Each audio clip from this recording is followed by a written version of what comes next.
네, 복된 주일을 맞이하여 이곳까지 나오신 모든 분들을 진심으로 환영합니다. 중간에 약간의 기술적인 문제가 있어서 끊어졌다 다시 연결이 됐습니다. 참 예배하는 것이 쉽지 않습니다. 그럼에도 하나님 앞에 예배하는 것이 멈출 수는 없습니다. 우리의 오늘뿐만이 아니라 우리 일생 다하도록 하나님 앞에 예배하는 이 은혜를 멈추지 않고 계속적으로 누리게 되는 우리 모두가 되시기를 진심으로 기원합니다. 네, 우리는 오늘 믿음에 대해서 좀 살펴보기를 원합니다. 우리가 읽어갈 11장, 히브리서 11장은 소위 말해서 믿음의 장이라는 그런 부제목이 붙어 있을 정도로 믿음에 대하여서 말하고 있습니다. 그런데 우리가 흔히 너무 쉽게 이 히브리서 11장을 두고 마치 믿음이라는 것이 무엇인지를 정의해 준다라고 그렇게 또 생각하는 것 역시 조금은 포인트가 맞지 않습니다. 지금 이 히브리서가 기록된 배경과 이 히브리서를 받는 그 당시의 성도들의 어떤 그 현실과 그런 속에서 지금 믿음이라는 것에 대해서 말하고 있기 때문에 이 히브리서 11장이 우리의 믿음의 어떤 본질을 이야기하는 것보다는 왜 우리가 믿음으로서 살아야 하는가에 대해서 말해주는 것이다 라고 보는 것이 조금 더 맞을 것입니다.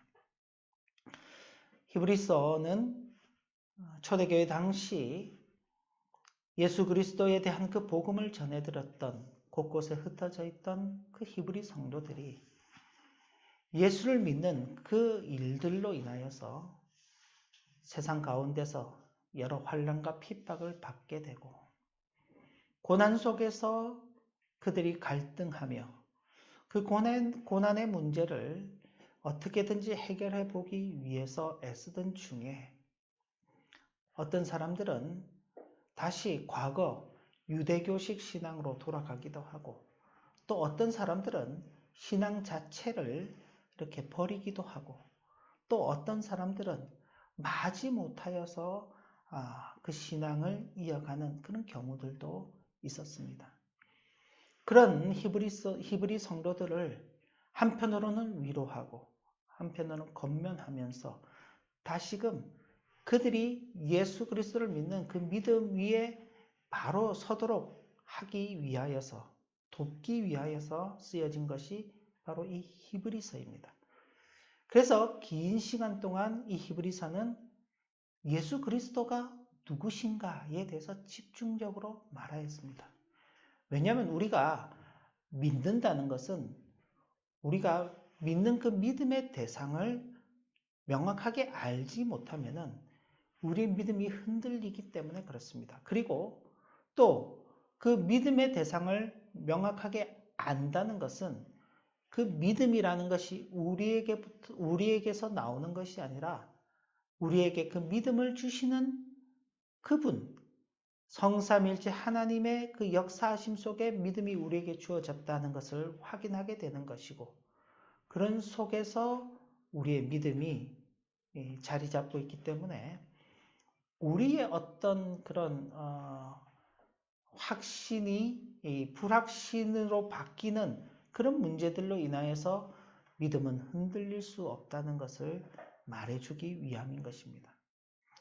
일반적인 종교들에서 보면은 그들은 믿음으로 당면한 현실의 문제를 해결한다라고 그렇게 생각합니다.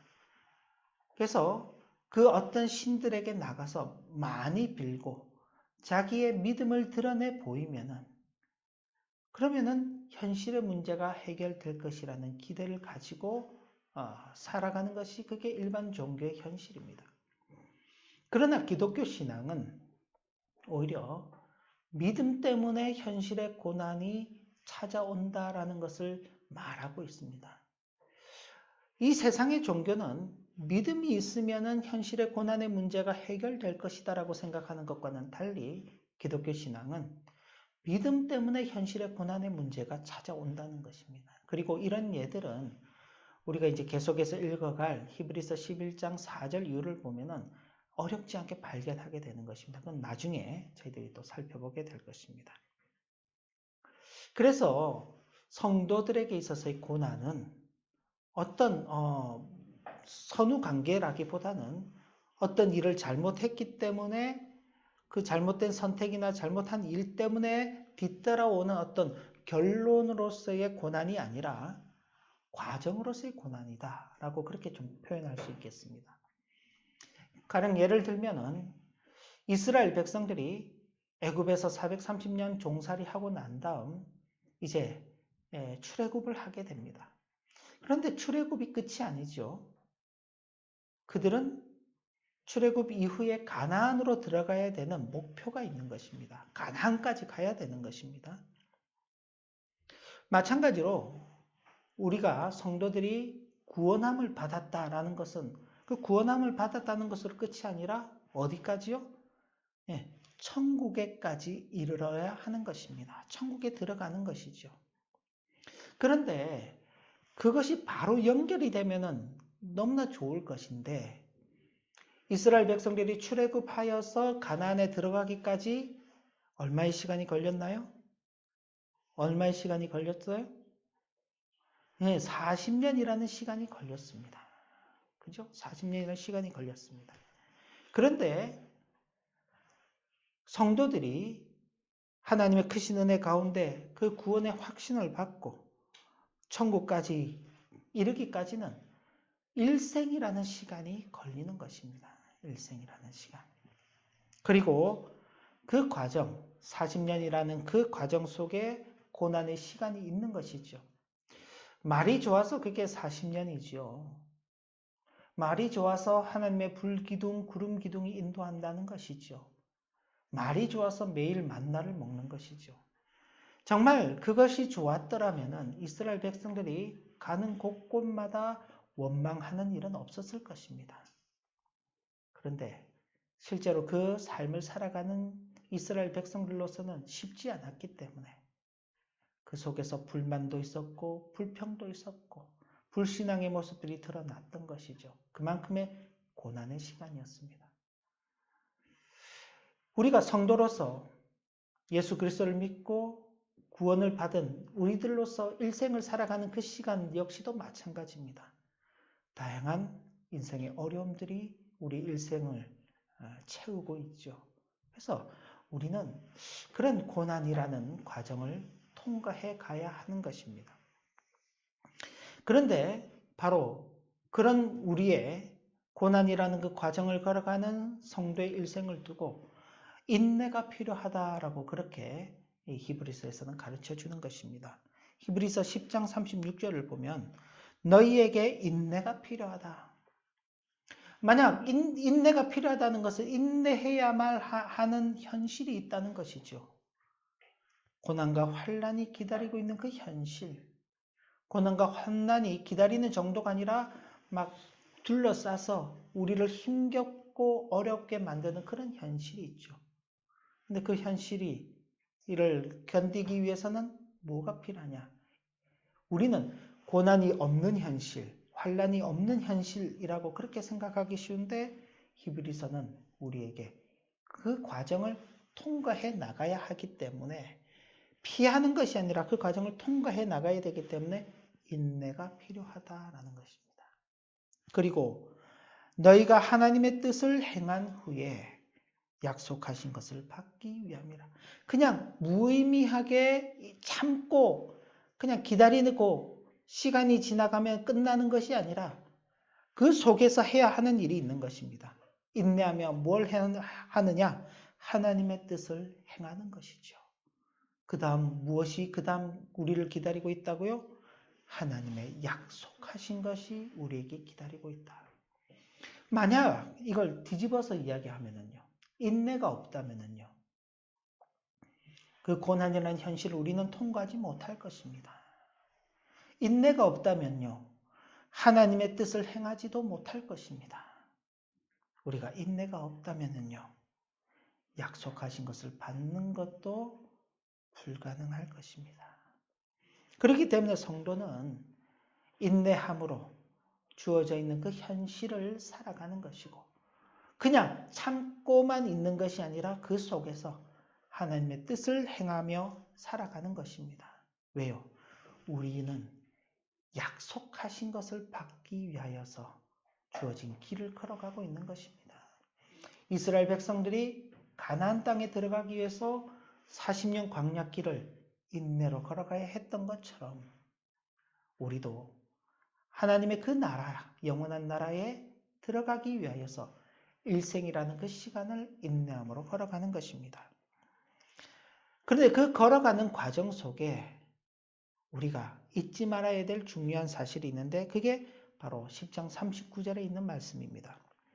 우리가 믿음을 가지고 그 길을 걸어가고 있다는 겁니다. 믿음을 가지고. 함께 우리가 같이 읽으면 좋겠습니다. 다 함께 같이 읽습니다.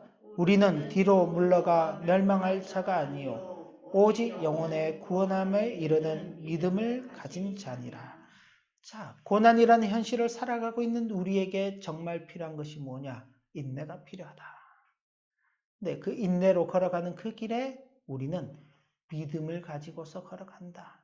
근데 이 믿음이라는 것은 뒤로 물러가는 게 아니다. 다시 과거로 돌아가는 게 아니다. 전진해 가는 것이다. 라고 그렇게 말하는 것입니다. 우리는 흔히 믿음 그렇게 말하면은 믿음을 이 완벽의 문제로 이해하기 쉽습니다. 근데 믿음은 완벽의 문제가 아닙니다. 얼마나 완벽한 믿음을 가졌냐. 그게 아닙니다.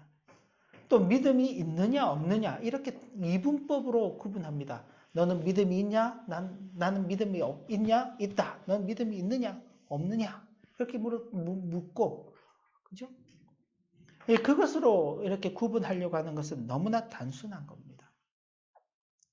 하나님께서 우리에게 너희들은 뒤로 멸망하는 자가 아니라 오직 영혼의 구원함에 이르는 믿음을 가진 자라고 말할 때에 믿음이 있느냐 없느냐의 문제를 말하는 것이 아니라 하나님께서 우리에게 그런 믿음, 뒤로 물러나지 않는 구원함에 이르는 믿음, 전진해 나가는 그 믿음을 우리에게 주시고 혹은 우리에게 그것을 요구하시는 이유가 목적이 있다는 것을 기억해야 하는 것입니다.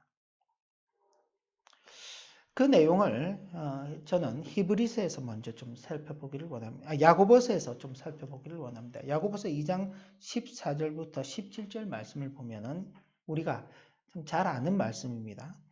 내 형제들아 만일 사람이 믿음이 있노라 하고 행함이 없으면 무슨 유익이 있으리요? 그 믿음이 능히 자기를 구원하겠느냐? 만일 형제나 자매가 헐벗고 일용할 양식이 없는데 너희 중에 누구든지 그에게 이르되 평안히 가라, 덥게 하라, 배부르게 하라 하며 그 몸에 쓸 것을 주지 아니하면 무슨 유익이 있으리요? 이와 같이 행함이 없는 믿음은 그 자체가 죽은 것이라. 믿음은 행함이 있어야 된다라고 말하는 것입니다. 근데 이 행함은요, 사람이 자기 마음대로 행하는 것이 아닙니다. 물론 여기에 표현되어 있는 것을 보면 다른 사람을 위해서 가진 것을 나누고 헌신하고 희생하는 그 삶을 말하는데, 그런데 그 삶이라는 것이 하나님께서 우리에게 말씀하신 내용입니다. 이건 야고보 사도가 기록해 놓았지만은 야고보 사도가 그때에 비로소 처음 기록한 것이 아니라 이미 하나님께서 이스라엘 백성들을 애굽에서 이끌어내신 후에 광야길을 걸어가고 있는 그들에게 말씀하신 내용입니다. 레위기서 19장을 보면은 하나님께서 이웃들을 어떻게 대해야 될 것인지, 어떤 삶을 살아가야 할 것인지를 가르쳐 주는 것입니다. 그런데 광야길을 걸어가는 그 40년 동안 그들의 이웃이라는 것은요, 같은 유대인들이죠. 같은 이스라엘의 12지파의 사람들로서 다 자기 민족들입니다. 그 속에서 잘 훈련해 나가는 것이죠. 하나님의 말씀에 따라서 어떤 삶을 살아야 할 것인가를 잘 훈련해 가야 하는 것입니다. 그게 그들의 믿음인 것입니다. 그리고 그것이 본격적으로 실현되는 자리가 어디냐? 가나안 땅에 들어가서죠. 이제 가나안 땅에 들어가면은 이스라엘 12지파만 사는 게 아닙니다. 그 주변의 나라들과 함께 관계하면서 살아가야 하는데 그들 속에서 바로 이 하나님의 말씀에 따라 행하는 그 믿음의 삶을 살아가야 하는 것입니다. 그런데 결론적으로 보면은 이스라엘 백성들이 40년 광야 훈련을 받는 그 과정 속에서도 이 훈련을 잘 받지 못했습니다. 사사기가 시작되고 이스라엘 백성들이 가나안 땅에 정착한 이후에 이제 사사 시대가 펼쳐지게 되는데 그 사사 시대에도 어떻게 했나요? 이스라엘 백성들이 하나님의 말씀에 따라 행하는 그 훈련을 잘 받지 못했습니다. 사사기를 보면은 사사기를 가장 잘 표현하고 있는 말씀이 그때는 왕이 없으므로 각자 소견에 오른 대로 행하였다더라. 하나님의 말씀이 있음에도 불구하고 하나님의 말씀에 따라 살지 않고 자기 소견에 오른 대로 그렇게 행하는 것입니다. 그럼 사사시대는 다 그런 시대였나? 그러지 않지요.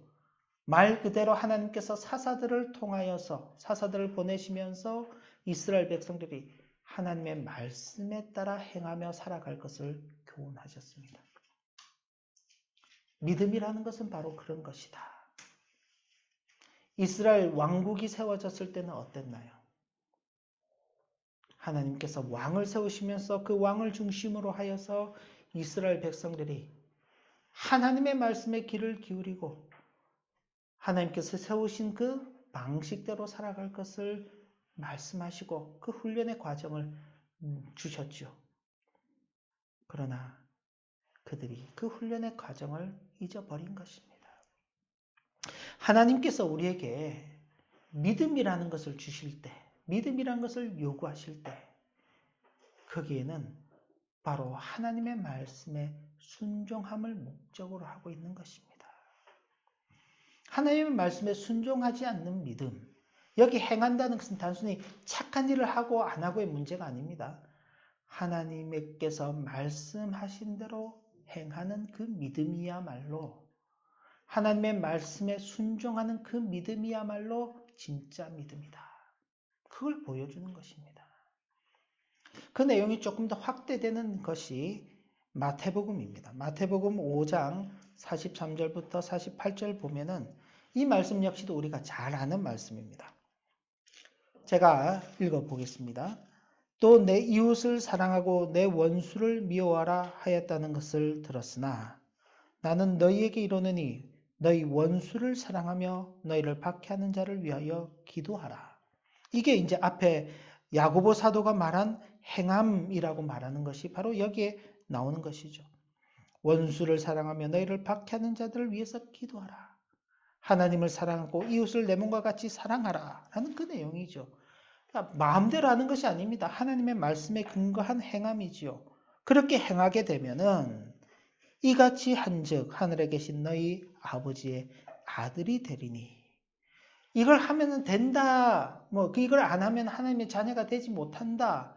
그 이야기가 아닙니다. 하나님의 자녀,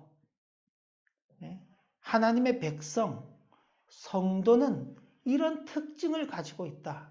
이런 삶을 사는 것이 그들이 하나님의 자녀라는 증거가 된다. 어떤 건요? 하나님의 말씀에 따라 행하는 것. 원수를 사랑하며 박해하는 자로서 기도하는 것. 이는 하나님 그 해를 악인과 선인에게 비추시며 비를 의로운 자와 불의한 자에게 내려주심이라. 너희가 너희를 사랑하는 자를 사랑하면 무슨 상이 있으리요? 세리도 이같이 아니하느냐? 또 너희가 너희 형제에게만 무난하면 남보다 더하는 것이 무엇이냐? 이방인들도 이같이 아니하느냐? 그러니까 일반적 세상에서 살아가고 있는 사람들도 자신들과 관계한 일들에서는 자신들의 유익을 따라서는 그렇게 행한다. 그러나 우리는 우리의 유무를 떠나서 하나님께서 우리에게 말씀하시기 때문에 그 말씀대로 살아가는 것이다. 그리고 그 말씀대로 살아가는 것이 바로 우리의 존재됨을 드러내는 것이다. 그리고 마지막에 이르죠. 48절을 보면 그러므로 하늘에 계신 너희 아버지의 온전하심 같이 너희도 온전하라. 여기 온전하라는 것은 하나님과 닮아간다는 것입니다. 우리가 예수 그리스도를 닮아가잖아요. 어떻게 예수 그리스도를 닮아갑니까? 하나님께서 우리에게 말씀하신 그 말씀을 따라 순종으로 행할 때 우리의 존재됨이 하나님의 자녀로서의 그 존재됨으로 나타나게 되는 것이고 우리의 모습이, 우리의 심령이 하나님을 닮은 자로 그렇게 바뀌어 가는 것입니다. 성도가 믿음으로 살아간다는 것은 바로 이런 것입니다. 성도가 믿음으로 살아가는 것은 그저 예수를 믿고 기도하고 신앙생활 얼마나 잘했느냐, 믿음이 있는 삶을 사냐, 없는 삶을 사느냐 이런 어떤 흑백의 논리로 그렇게 가는 것이 아니라 하나님의 말씀에 순종하고 그 순종하는 그 말씀 속에서 우리 자신들의 존재됨을 확인하고 그렇게 날마다 조금씩 하나님을 닮아가는 예수 그리스도의 그 장성한 분량에 이르기까지 자라가는 그것이 우리가 가지는 믿음이라는 사실입니다. 그리고 이 믿음은 우리가 일생을 살아가면서 우리의 기둥과 우리의 토대가 되는 것입니다. 11장 1절 말씀을 보면 믿음은 바라는 것들의 실상이요 보이지 않는 것들의 증거다라고 이렇게 말씀하고 있습니다. 바라는 것의 실상이다. 무엇을 바라냐? 하나님 안에서 바라는 것들을 믿는 것이죠. 믿음은 바라는 것들의 실상이라고 말할 때 이것은 우리가 아무거나 소원하는 것이 아니라 하나님 안에서 바라는 것들을 믿는 것입니다. 그런데 그런 것들이 우리의 눈에 아직 보이지 않지요. 그러나 하나님의 말씀과 약속에 근거해서 우리가 믿기 때문에 보이지 않는 것이지만 그것이 증거라고 말하는 것입니다. 이런 믿음이 우리 신앙의 기둥과 토대가 되지 않는다면 우리는 현실 속에서 너무나 절망하고 낭망한 나머지 모든 것을 포기하고 살아갈 수밖에 없는 것입니다. 이런 일에 대해서 칼빈의 히브리서 주석을 제가 보니 이런 말씀이 있었습니다. 영원한 생명이 우리에게 약속되어 있지만 우리는 결국 죽음에 이르게 되고 축복을 받은 자의 부활이 약속되어 있지만 우리는 멸망에 둘러싸여 있고 우리는 복 있는 자라고 들었지만 한편 무수한 불행에 짓눌리고 있으며 우리는 풍부한 모든 은혜의 약속을 받고 있지만 종종 배고프고 목마르며 하나님께서는 곧 오신다고 선언하고 계시지만 우리의 외치는 소리에는 귀를 기울이시지 않는 것 같기 때문에 현실이라는 그 삶을 살아가는 것과 우리가 믿음으로 바라보는 것에 큰 간격이 있죠. 이런 큰 간격 속에 믿음이 우리의 기둥과 토대가 되어주지 않는다면 우리는 절망할 수밖에 없을 것입니다. 아마 고난의 현실 속에서 살아가고 있는 당시의 히브리 성도들 역시 믿음이 그들의 신앙의 토대요 기둥이 되어주지 않는다면 고난과 환란이 가득 차 있는 그 현실 속에서 다시 유대교로 돌아가든지 아니면 전처럼 이방신들을 믿고 살든지 아예 예수 그리스도를 믿지 않는 그런 삶은 신앙을 떠난 삶으로 갈 수도 있을 것입니다.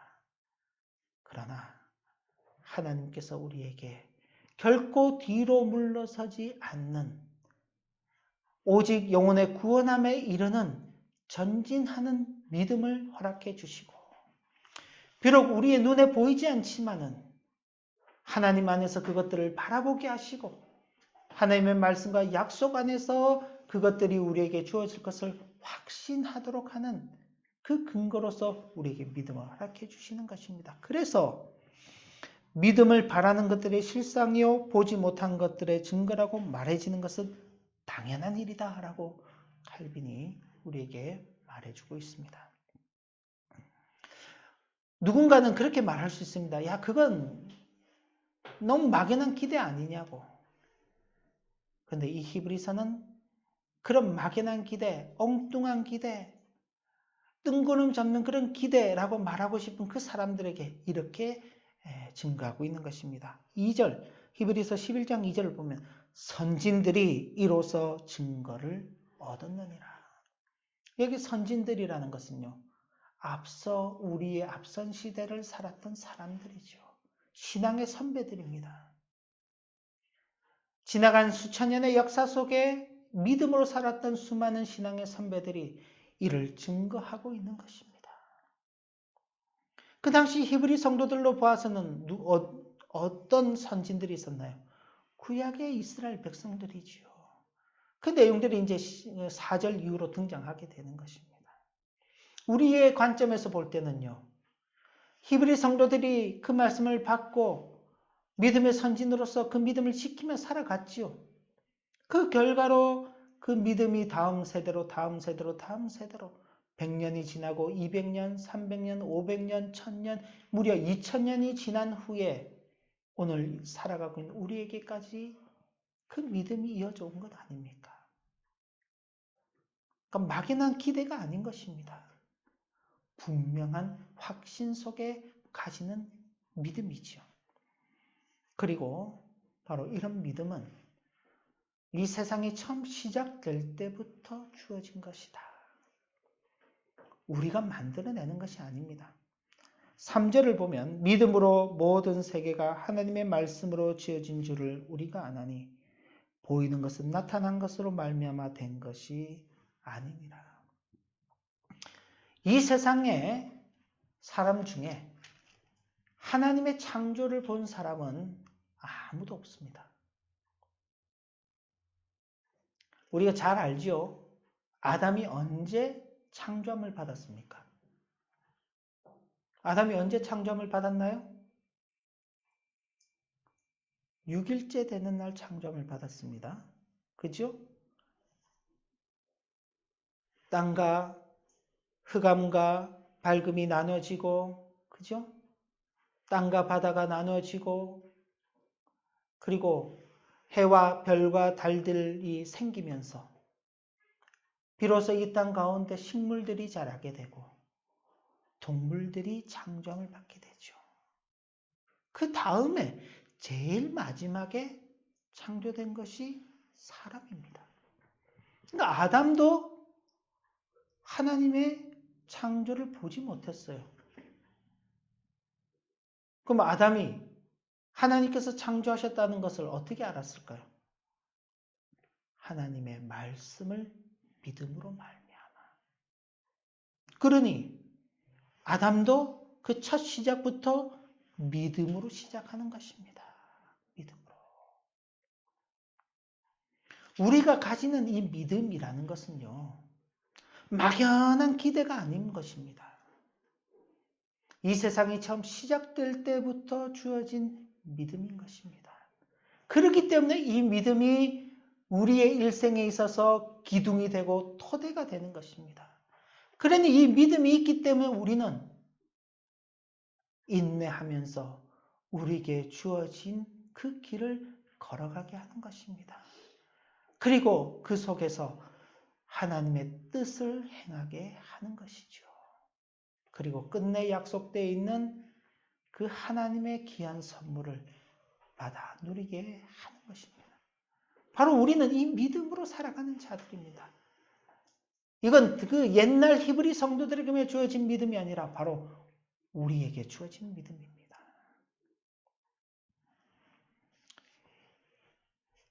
우리는 불과 몇 년 전만 하더라도 인공지능의 등장과 같은 그런 첨단 과학기술의 발달로 인류 사회가 그 어느 때보다도 발전된 시대를 살아간다고 스스로 자부하고 심지어는 창조주의에 버금가는 능력을 가지고 있다고 그렇게 자랑하는 그런 시대를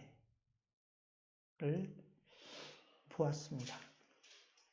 그런데 눈에 보이지 않는 바이러스 하나로 온 세계가 큰 혼란에 빠져 어찌할 바를 모르는 참으로 무능력한 시대도 우리는 지나가고 있습니다. 하나님께서 왜 이런 일을 우리에게 만나게 하셨을까? 그 가운데에서 왜 우리로 하여금 인내하게 하실까? 우리는 그런 면들을 생각해 보아야 하는 것입니다. 우리의 믿음을 다시 돌아보게 하기 위해서 우리가 하나님의 뜻을 행하며 살아가야 하는 그 믿음의 노정을 혹시나 놓쳐버리고 있지는 않는지 우리의 믿음을 다시 확인하고 우리의 믿음을 다시 굳게 세우기 위한 하나님의 역사하심은 아닌지 바로 이런 것들을 볼 수 있어야만 하는 것입니다.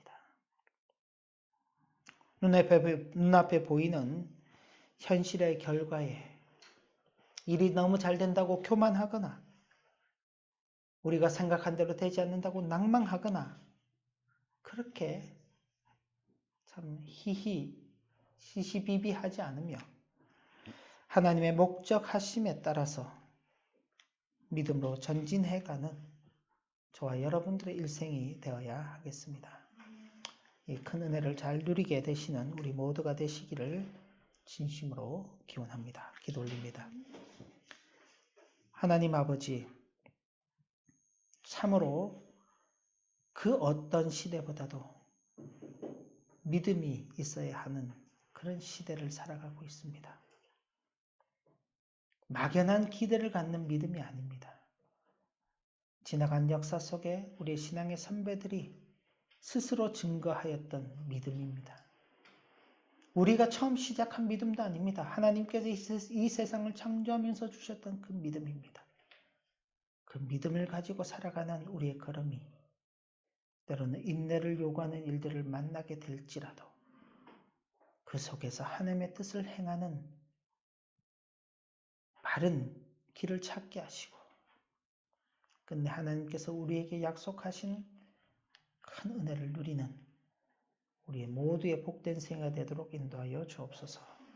예수님 이름으로 기도 올리옵나이다. 아멘.